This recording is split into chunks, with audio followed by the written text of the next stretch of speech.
السلام ورحمة الله تعالى وبركاته. مرحبا بكم معي مرة أخرى في ماشين ديليس أم حسين. نتمنى أن أموركم تكون بألف خير. اليوم إن شاء الله بعجين واحد اللي المكونات ديالو بسيطة بزاف. غادي نوجدوا جوج أشكال ديال لي بريوش اللي كيجيو لذاذ قطنيين وهشاش. المكونات ديالهم بسيطة، نتمنى أنهم يعجبوكم وتجربوهم بطبيعة الحال لكم ولذاتكم. إلا كنتوا باغيين المقادير والطريقة ديال التحضير تبعوا معايا الفيديو حتى للآخر وفرجة ممتعة. على بركه الله غادي نحتاج باش نوجد لي بغيوش. غادي نبدا اول حاجه بالسوائل. غادي نحتاج كاس ديال الماء، نص كاس ديال الزيت، كاس ديال الحليب. بالنسبه للحليب والماء واحد يكون دافي والاخر يكون على درجه حراره المطبخ. معلقه كبيره ديال الماء ديال الزهر اللي كتبقى اختياريه، نص كاس ديال السنيده، 6 الكيسان ديال الفورس، يعني الكاس اللي عبرت به السوائل هو اللي عبرت به الفورس. معلقه ديال الزبده، وكما كتشوفوا معايا معلقه عامره بالزبده، والزبده تكون على درجه حراره المطبخ. معلقه صغيره ديال خميره ديال الخبز، نص معلقه صغيره ديال الملحه، جوج ديال البيضات. انايا العجينه غادي نستعمل فيها غير الابيض ديال البيض، والصفر ديال البيض غادي نخليه باش ندهن به لي بغيوش ديالنا. ساشي ديال الفاني بنكهه الزهر حيت كيتواتى بزاف مع لي بغيوش، وساشي ديال الخميره ديال الحلوى.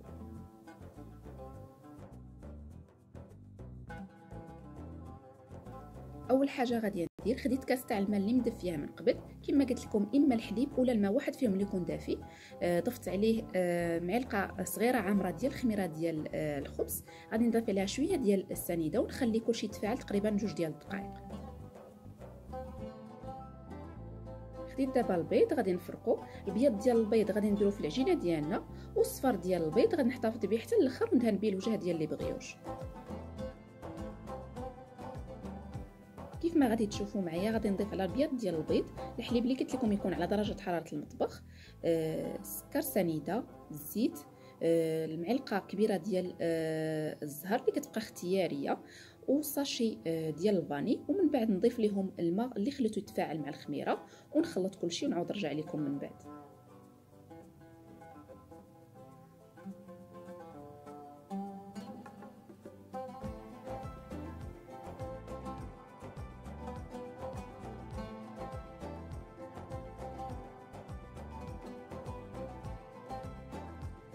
غادي نضيف على الفورس نص معلقه صغيره ديال الملحه وساشي ديال الخميره ديال الحلوى، وبطبيعه الحال خاص الدقيق ديالنا يكون مغربل من قبل.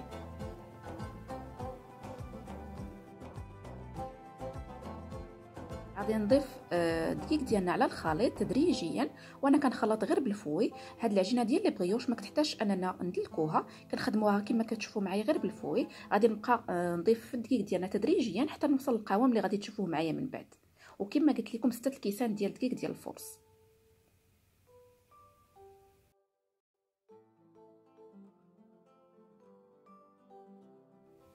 هذا هو الشكل ديال العجينه من بعد ما وجدات، كتكون كتلصق شي شويه. غادي نضيف ليها دابا معلقه كبيره ديال الزبده، ونحاول انني نخدمها بيديا غير باش تنسجم ليا جميع العناصر.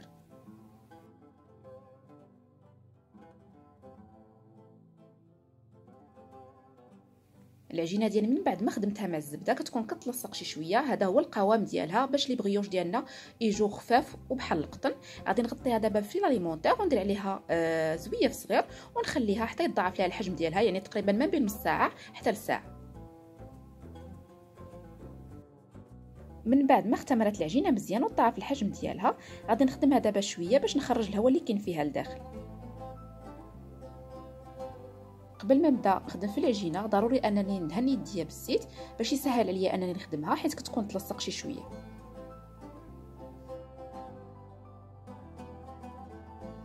كيف ما كتشوفوا معايا قسمت العجينه ديالي على جوج، حيت غادي نوجد بها جوج اشكال ديال لي بغيوش. عجينه غادي نغطيها ونحتفظ بها على جنب، والعجينه اللي بقات ليا غادي نوجد بها الشكل الاول. غادي نوجد دابا الشكل الاول ديال لي بغيوش اللي غادي نعمرهم بقطع ديال الفرماج اللي كيبقى اختياري. يمكن لكم انكم تستغناو عليه ولا تعوضوه سواء بالشوكولا ولا بالكونفيتور. خديت المول اللي غادي ندير فيه لي بغيوش ديالي وغادي ندهنو بشويه ديال الزيت.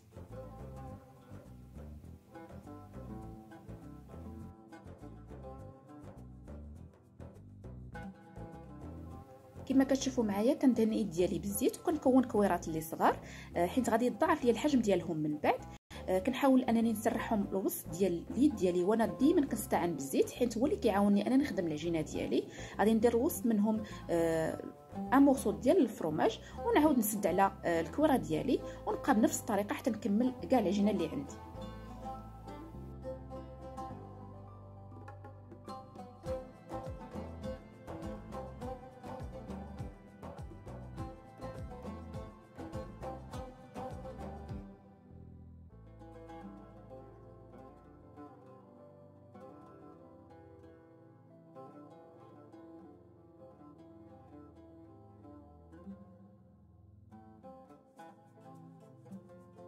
من بعد ما كملت الكرات كاملين اللي عندي، قبل ما نخليهم يخمروا المره الثانيه غادي ندهن لهم الوجه ديالهم بالخليط ديال البيض، ومن بعد ثاني ما يخمروا نعاود ثاني ندهن لهم الوجه ديالهم. خديت تقريبا نص معلقه صغيره ديال القهوه سريعه الذوبان، غادي نضيف عليها معلقه كبيره ديال الحليب، ونضيف عليها ساشي ديال الفاني، ونضيف عليها جوج صفار ديال البيض اللي خليت من قبل، نخلطهم مزيان. بالنسبه للقهوه والساشي ديال الفاني كيبقاو اختياريين، يمكن لكم انكم تستغناو عليهم.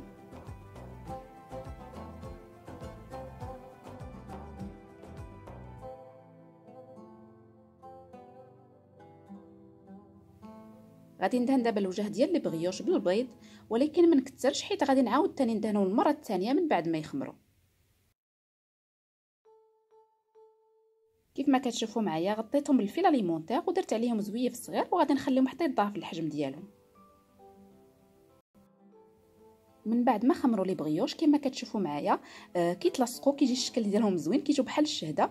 غادي نعاود ثاني ندهن ليهم الوجه ديالهم المره الثانيه بالخليط ديال البيض، وغادي نزوقهم بشويه ديال الزلجلان، البيبيت ديال الشوكولا ولوز ايفيلي اللي كيبقاو اختياريين. يمكن لكم انكم تزوقوهم بالحاجه اللي متوفره عندكم في البيت والحاجه اللي كتعجبكم.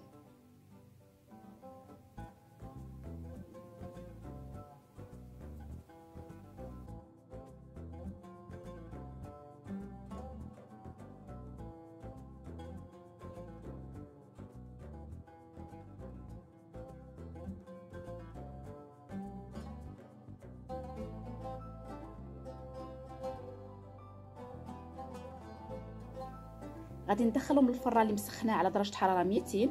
نشعل عليهم العافيه غير من التحت، ونبعدهم شويه عليها باش ما يتحرقوش ليا من التحت، ونخليهم حتى يتنفخوا ليا مزيان. من بعد نعاود نشعل عليهم العافيه ديال الفوق باش يتحمروا ليا.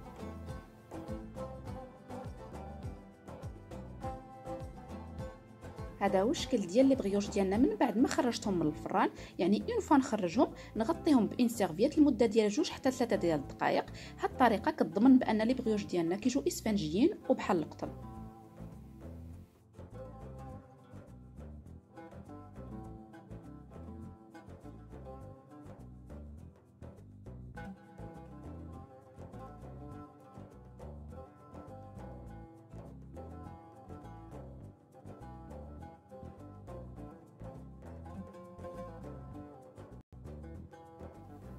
غادي نوجد دابا الشكل الثاني ديال لي بغيوش اللي غادي نديرهم بلا كريم باتيسير.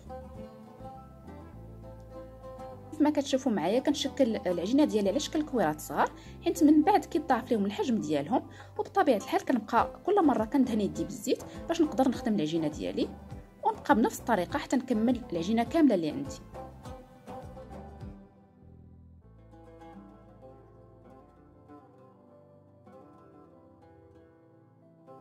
غادي نخلي دابا لي بغيوش ديالي باش يخمروا.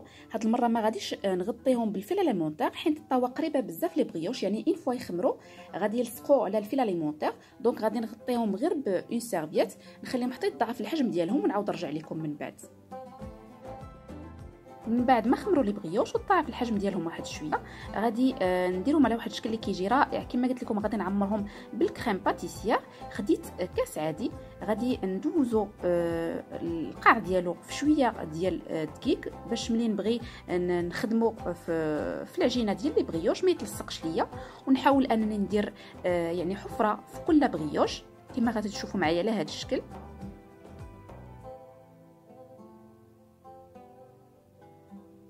كما كتشوفوا معايا غادي نبقى بنفس الطريقه حتى نكمل كاع لي بغيوش ديالي. نحاول انني ندير فيهم حفره في الوسط، ومن بعد غادي نعاود نقادها بالصباع ديالي.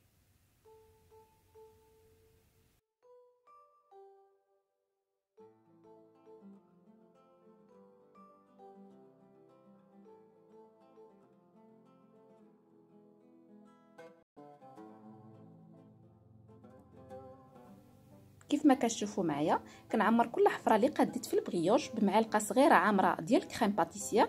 من الاحسن انكم تكونوا موجدينها من قبل، يعني تكون بارده مزيان قبل ما تعمروا بها لي بغيوش ديالكم. الا كنتوا باغيين الطريقه ديالي كيفاش كنوجدها في الدار قولوها لي اون كومونتير، غادي نبقى بنفس الطريقه حتى نكمل كاع لي بغيوش اللي عندي.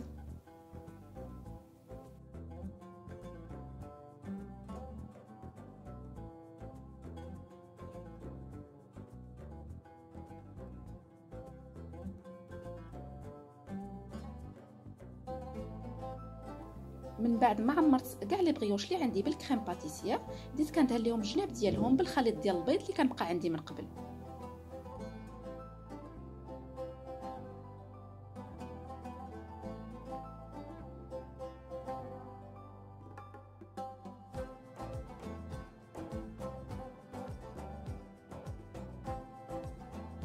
زوقتهم من الفوق بشويه ديال البيبيت ديال الشوكولا ولي زاموندي فيلي اللي كيبقاو اختياريين، يمكن لكم انكم تستغناو عليهم. غادي ندخلهم الفران اللي مسخن من قبل على 200 درجه، نشعل عليهم غير من التحت حتى يتنفخوا ليا مزيان، من بعد نشعل عليهم الفوق باش يتحمروا ديالهم. من بعد ما خرجتهم من الفران يعني بنفس الطريقه ان فوا نخرجهم نغطيهم بان سيرفيات لمده ديال 2 حتى 3 ديال الدقائق. لي بغيوش ديالنا كيجيو لذاذ خفاف وقطنيين، ما كتشبعوش منهم. بعجين واحد قدرنا اننا نخرجوا 2 اشكال ديال لي بغيوش يعني بكميه وفيره، ما كيطولوش لنا بزاف ديال الوقت باش نحضروهم، وحتى المقادير ديالهم بسيطه بزاف. نتمنى ان الوصفه ديال اليوم تكون عجبتكم وتجربوها بطبيعه الحال ليكم وليداتكم، ونقول لكم دابا الى فيديو قادم وصفه جديده وافكار جديده ان شاء الله.